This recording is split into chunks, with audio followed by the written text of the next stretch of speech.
I should have known my daughter's 12th birthday would end with my mother laughing, not smiling awkwardly, not trying to calm things down, laughing. It happened in my sister's kitchen, under a banner that still said Happy Birthday, Ellie, in gold paper letters that were already curling at the corners from the steam of too many casseroles and too many people. My daughter, Ellie, stood by the counter with both hands wrapped around the glass jar she'd been using for almost 2 years. It was one of those old-fashioned jars with a metal clasp and a chalkboard label on the front. She had written flight school dog money in careful block letters. She loved that jar. From the time she was 10, she had walked dogs in our neighborhood. Small ones, nervous ones, one huge golden retriever named Murphy, who dragged her half a block if she forgot to brace her feet. She did it after school, on weekends, in summer heat, and in light rain, always with her little notebook where she tracked every payment. $5 here, 15 there, 20 for a long Saturday walk, birthday cash from my coworkers, Christmas money from 2 kind neighbors who treated her like a granddaughter. She had saved every bit of it because she wanted one thing, not a phone, not designer shoes, not a gaming console. She wanted to pay for flying lessons one day. I'm Archibald. I'm 42. I'm a pilot based out of Denver, and for most of Ellie's life, she had looked at airplanes the way other kids looked at fireworks. Neck tilted back, mouth a little open, quiet with wonder. So when people asked what a 12-year-old needed $6,700 for, the answer was simple. She had a dream, and she worked for it. That day, she had brought the jar because my sister Felicia insisted on doing a family gift count at the party. She said it would be sweet, transparent, memorable. That was her kind of language. She could dress up anything in a neat little phrase and make it sound harmless. My mother was at the island cutting cake. Felicia was pouring Prosecco into stemless glasses for herself and my mom and my Aunt Denise. The kids were everywhere, wrapping paper under shoes, pink napkins on the floor. My nephew had frosting on his elbow. My daughter was flushed and happy in the way kids get when they still believe a family gathering is actually about them. Then Felicia picked up the jar. At first I thought she was just showing it to people. "Can you believe this?" she said, turning it so the adults could see the bills folded inside. $6,700. From walking dogs. My daughter smiled. "It's $6,740 actually." She was proud. I was proud too. Then Felicia laughed a little and said, "That is insane. She's a child." I stepped closer. "Put it back, Felicia." She didn't.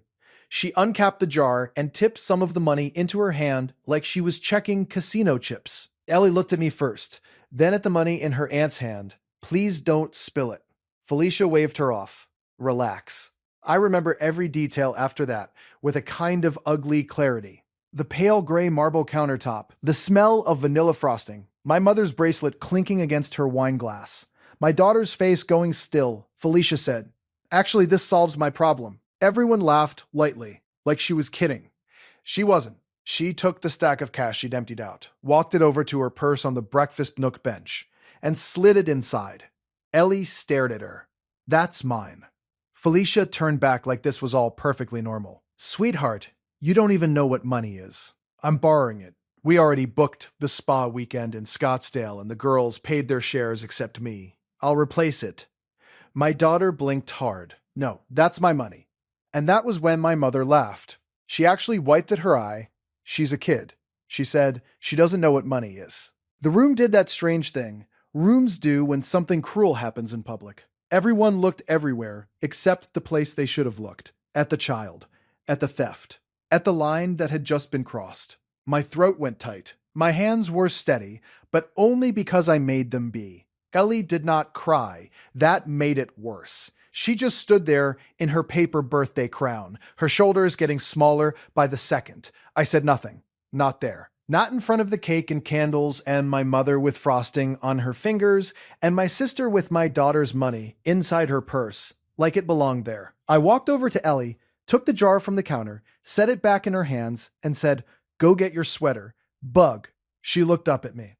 "But my money, I know." Her chin trembled once. She nodded and went to the mudroom. Felicia gave that irritated little exhale she always used when anyone interrupted her sense of entitlement. "Oh, come on, Archie, don't be dramatic." I looked at her for maybe 2 seconds. No raised voice, no speech, just a look. Then I picked up our car keys, thanked the few people who had actually brought gifts for Ellie, and left with my daughter before the candles were lit. The whole drive home, Ellie held the empty jar in her lap. The dog walking notebook was tucked under it, pages bent from use. On the cover, she had drawn wings around her initials. She kept staring out the window at nothing. We passed the grocery store, the gas station, the little park with the duck pond. Her face stayed blank. Finally, she asked, in that soft, careful voice she used when she already knew the answer might hurt, "Did I do something wrong?" I had heard a lot of ugly things in my family over the years, about me, about money, about obligation, about what family owes family. But nothing had ever landed inside me like that question. "No," I said, "not one thing." "Then why did Aunt Felicia take it?" "Because she thought she could. Because my mother taught her she could. Because for years I had made myself useful enough that they forgot I was a person and not a backup account." I didn't say any of that to my daughter. I said because she was wrong, and because I should have stopped this a long time ago. That night, Ellie put the empty jar on our kitchen table and went to her room without touching the leftovers I'd packed for us. She always drew when she was upset. Usually airplanes, runways, clouds, tiny windows with rows of little faces. That night, she drew nothing. She just sat on her bed with Murphy's leash looped beside her desk and her notebook open to the page where she'd written. Total saved. $6,740. I stood in the hallway and hated myself for every smaller thing I had let slide before it became this. Because this had not started with a jar. It had started years earlier, after my divorce, when I became the reliable one, the one with a stable salary, the one who knew how to move money quickly, fill out forms, read contracts, wire deposits, untangle fees, and fix family emergencies with a few taps on a banking app from an airport hotel at midnight. Felicia had always been my mother's favorite. It wasn't even hidden. Felicia was charming when she wanted something and helpless when charm failed. She went through jobs, through plans, through apartments, through men who were temporary setbacks. Somehow, there was always a reason she just needed one more hand, getting her across one more bridge. I paid her rent once, then twice. I covered 6 months of my mother's medications when her insurance changed, and she needed time to sort things out.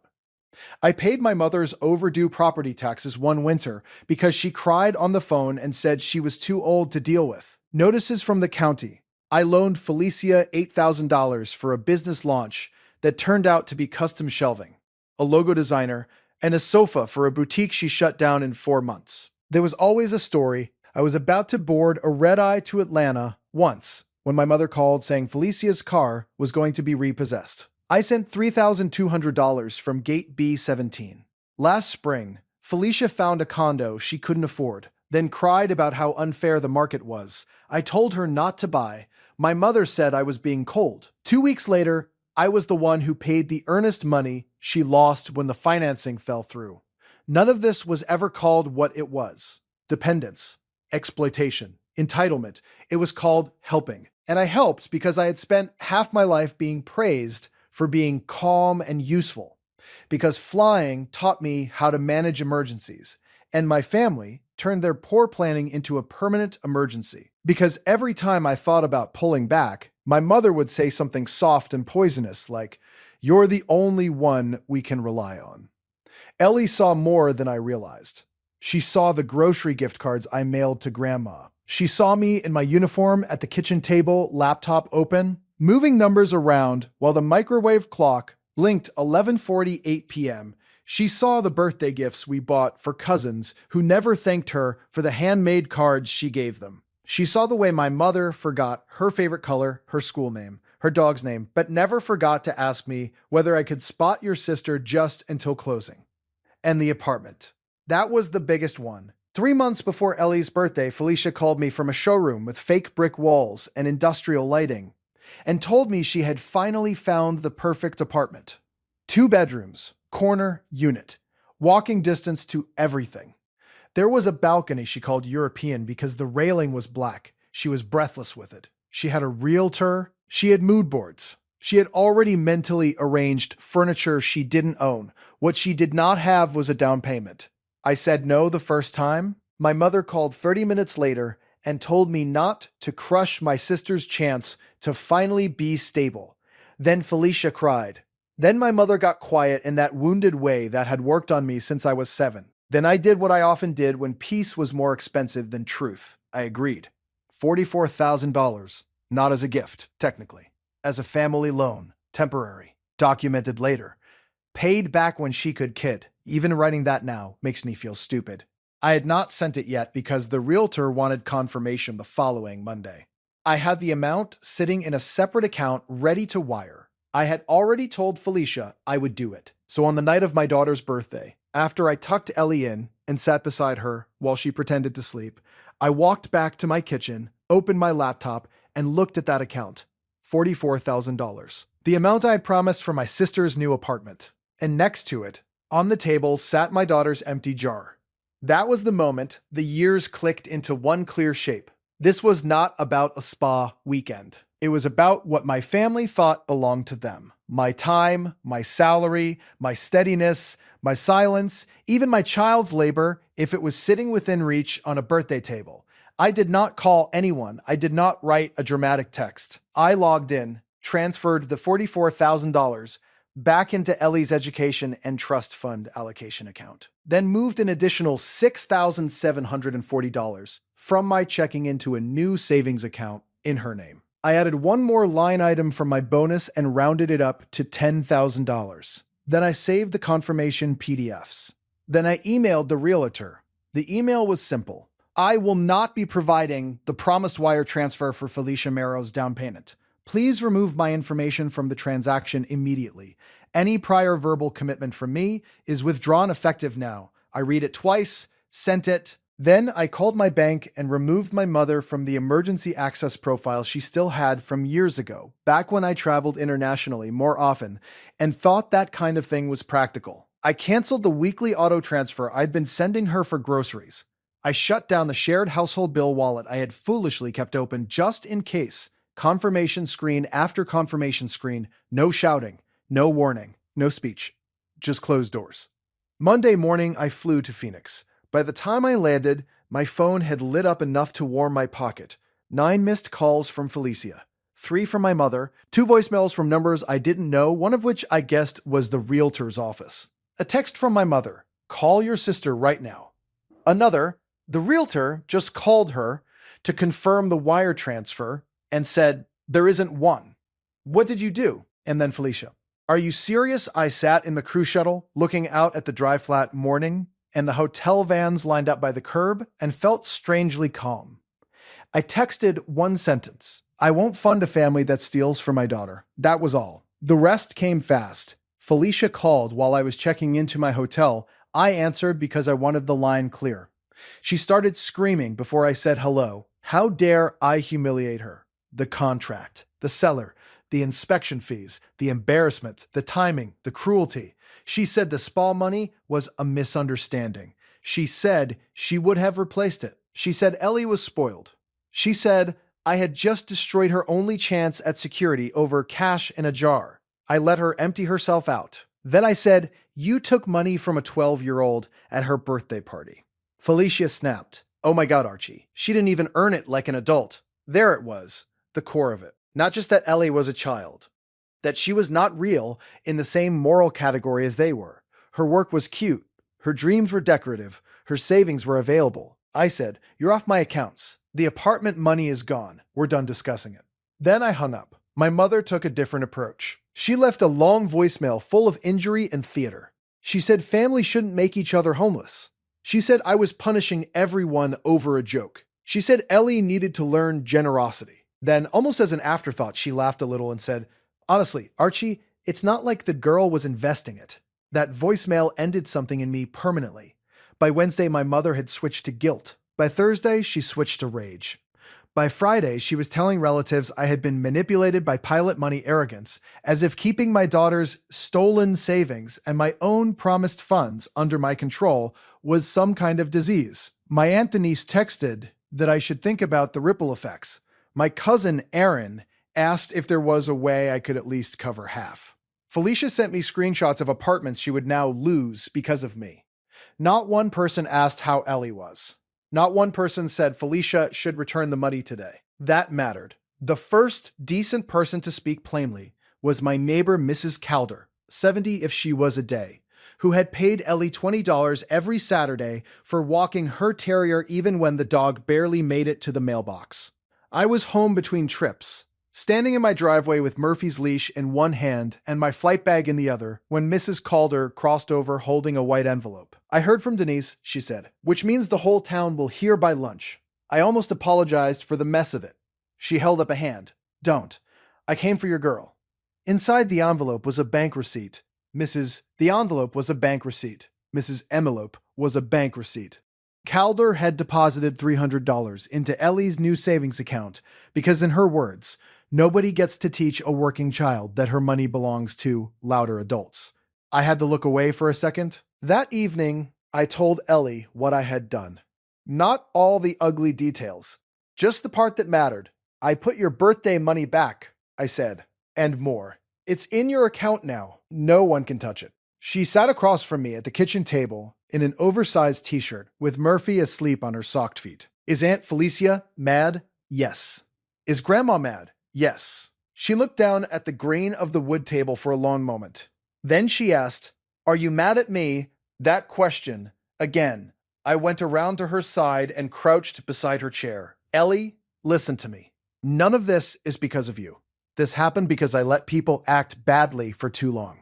I'm not doing that anymore." She nodded, but tears filled her eyes anyway. "I really did know what money was," she whispered. I laughed once, softly, because if I didn't, I might have broken in half. "I know you did." A week later, Felicia showed up at my house with our mother. No call first, just the sharp knock I recognized from childhood, the one that meant they expected the door to open, because they were family and therefore entitled to entry. I stepped onto the porch and closed the door behind me. Felicia looked tired in an expensive way. Hair blown out, nails fresh, sunglasses on her head, like props from a life she still thought she deserved. My mother had her wounded face on. Felicia held out an envelope. "Here. Happy now." Inside was $2,100. Not even a third. I handed it back. The amount taken was $6,740. She rolled her eyes. "I told you, I used some of it already. I'm giving it back in pieces." My mother cut in. "Archie, be reasonable. The seller already moved on. That apartment is gone. Your sister is devastated." I said, "My daughter was devastated on her birthday. Don't use that tone with me." I almost smiled at that. Not from humor, from clarity. The old script was so tired now. I'll use the exact tone this situation deserves. Felicia crossed her arms. "You really blew up my whole future over a spa trip." "No," I said. "You blew up your future when you stole from my child and expected me to fund your life anyway." My mother made that disgusted little sound she made when truth landed where she couldn't rearrange it. "This is money," she said. "Families get past money." I looked straight at her. "No. Families get past mistakes when people admit them. What you wanted was access." No one spoke for a second. Then I gave them the only offer I was willing to make. "You will repay Ellie every dollar. Until then, do not come here without asking. Do not come here without asking. Do not contact her directly. Do not ask me for money for anything. I am not your backup bank." My mother looked stunned, like I had slapped her with a sentence. Felicia said, "You're choosing a kid over your sister." I said, "Yes." And that was that. They left angry. The text kept coming for another month, but the tone changed once they realized the money doors were truly closed. My mother missed her utility bill auto pay and had to call the company herself. Felicia moved into a smaller rental farther from the shopping district she loved to photograph for social media. My aunt and niece stopped forwarding me family sale listings and started, awkwardly, asking after Ellie. A few cousins drifted out of the orbit when my card stopped covering half the fuel of every gathering. Funny how quickly family narrows when the free money does. Felicia repaid the stolen amount in uneven chunks. 600, 400, 900, sometimes with bitter memo lines like for the little banker, or apparently urgent. I screenshotted every transfer. I did not respond to the comments. I only recorded the balance until it hit 0. Ellie never asked to see them. She kept walking dogs. That was the part that made me proudest. She did not become fearful about money. She became clearer. She bought herself a locking cash box with her own key. She switched from the old glass jar to a ledger notebook and a kid's savings app I helped her set up. She started using words like goal amount and monthly total in a serious little voice that sounded so much like mine, it startled me. Near the end of summer, I was off for 4 days in a row. No trips, no deadhead flights, no hotel rooms, just home. On the second morning, Ellie came downstairs in pajama shorts with her hair flattened on one side and said, "Can we do my birthday over?" Not the party, the day. So we did, just us. I hung a new gold banner in our kitchen, not perfect, a little crooked. We made pancakes with too many chocolate chips. Mrs. Calder came by with Murphy and a card. 2 neighbors, Ellie's dogs, belonged to dropped off little gifts. One of my co-pilot friends stopped in wearing his uniform and brought Ellie a model airplane kit. We ate cake from a small bakery downtown. Nobody touched anything that wasn't theirs. At one point, Ellie set her new cash box on the table beside the cake plates and laughed because Murphy kept trying to sniff the metal latch. That sound settled something in me. Not revenge, not triumph, just rightness. That evening, after the dishes were done and the paper plates were in the trash, I found one thing under Ellie's chair. A folded sheet from her old dog walking notebook. On it, she had drawn an airplane in blue pen, me in the front seat, her in the seat behind me, smiling with a headset on, and under it, in careful handwriting, "People should protect the person who earned it." I kept that page. It's in my flight bag now, tucked into the zip pocket where I keep passport copies and spare pens and the things I do not want to lose. My mother never apologized in any full, honest way. Not really. Felicia once said, months later, "I guess I didn't think she'd care that much." As if that was better. As if the problem had been a child's attachment level and not an adult's theft. But distance did what arguments never did. It made the truth plain. My family had confused my reliability for permission. They thought because I stayed calm, I would stay available. Because I paid before, I would pay forever. Because Ellie was young, her work counted less. Because I was useful, my boundaries were optional. They were wrong. And the quietest part of this whole thing was also the most important. I did not ruin them. I simply stopped cushioning the consequences of what they chose to do. That is different. A few weeks ago, Ellie and I drove past the old condo building Felicia once wanted so badly. Ellie didn't know it was the one. She was too busy pointing out a tiny plane crossing the evening sky. "Do you think the pilot can see the sun better from up there?" she asked. "Yeah," I said. "Probably." She nodded like that made sense and went back to her cookie. I kept driving. No speech, no bitterness, no ache sharp enough to name anymore. Just my daughter beside me. Her money safe, her trust slowly healing, the sky opening over the road ahead. And that, in the end, was worth more than any apartment I could have bought for someone who laughed while a child was robbed. Some lessons cost money. This one cost me a family illusion, and $44,000 I never should have promised in the first place. I don't regret losing either. What I kept was better. I kept my daughter's dignity. I kept my word to the only person in that kitchen who had actually earned what was in her jar. And I learned something I wish I had learned years earlier. Helping people who disrespect your child is not kindness. It is surrender dressed up as love. Boundaries are not cruelty. They are protection. And when a child watches you choose that protection calmly, clearly, and without apology, you give them something far more valuable than money. You give them a model for how not to be used.